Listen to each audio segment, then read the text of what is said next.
एक गांव में एक गरीब आदमी रहता था। उसका नाम रामू था। घर में उसकी बीवी, एक बेटी और एक छोटा सा बेटा था। मगर रामू अपनी जिम्मेदारियों को बिल्कुल नहीं समझता था। दिन भर नशे में डूबा रहता। कभी गली के नुक्कड़ पर ताश के पत्ते खेलता तो कभी लोगों के दरवाजों पर बैठकर फजूल गपशप करता। उसकी बीवी दूसरों के घरों में कामकाज करके अपने बच्चों का पेट पालती।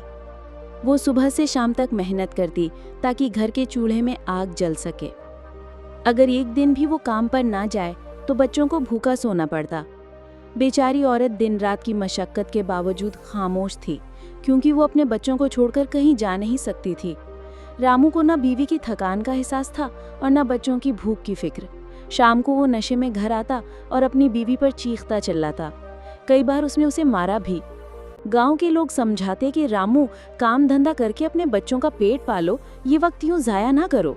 लेकिन रामू उल्टा बिगड़ जाता और कहता, ये मेरी जिंदगी है, मैं जैसे चाहूं वैसे गुजारूं। कुछ दिन इसी तरह गुजर गए। फिर दुनिया में एक ऐसी बीमारी फैली जिसने सबको खौफजदा कर दिया। जी हाँ, ये वही बीमारी थी जिसे हम कोरोना वायरस के नाम से जानते हैं। हुकूमत ने पूरे मुल्क में लॉकडाउन लगा दिया। अब ना कोई मजदूरी थी, ना कोई कामकाज। रामू की बीवी अब घरों में काम करने भी नहीं जा सकती थी। लोग भी डरते थे कि कहीं बीमारी न फैल जाए।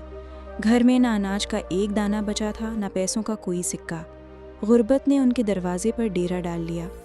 इसी दौरान रामू का छोटा बेटा बीमार पड़ गया। बुखार तेज हो गया और हालत बिगड़ती चली गई।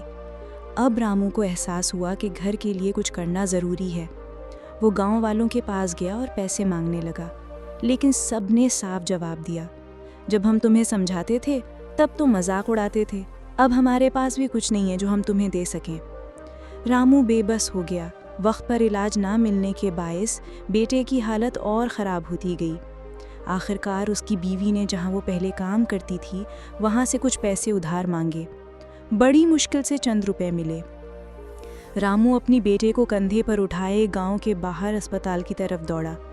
वो रोते हुए डॉक्टर से बोला, डॉक्टर साहब, मेरे बेटे को बचा लीजिए। डॉक्टर ने फौरन बच्चे को चेक किया, मगर अफसोस, बच्चा दम तोड़ चुका था। डॉक्टर ने अफसोस के साथ कहा, अगर तुम अपने बेटे को 10-15 घंटे पहले ले आते तो शायद हम उसे बचा सकते थे। ये सुनकर रामू के कदम तले ज़मीन निकल गई। वो ज़ोर ज़ोर से रोने लगा और कहने लगा, ये सब मेरी गलती है। मैंने ज़िंदगी को बर्बाद किया, वक्त को ज़ाया किया। अगर मैं पहले से कुछ करता, पैसे कमाता, तो आज मेरा बेटा जिंदा होता। अब मुझे वक्त की असल कीमत समझ आई है। इख्तिताम। दोस्तों, इस कहानी से हमें ये सबक मिलता है कि वक्त सबसे कीमती चीज़ है। इसे बेकार के कामों में ज़ाया न करें। आज की मेहनत ही आने वाले कल को संवार सकती है।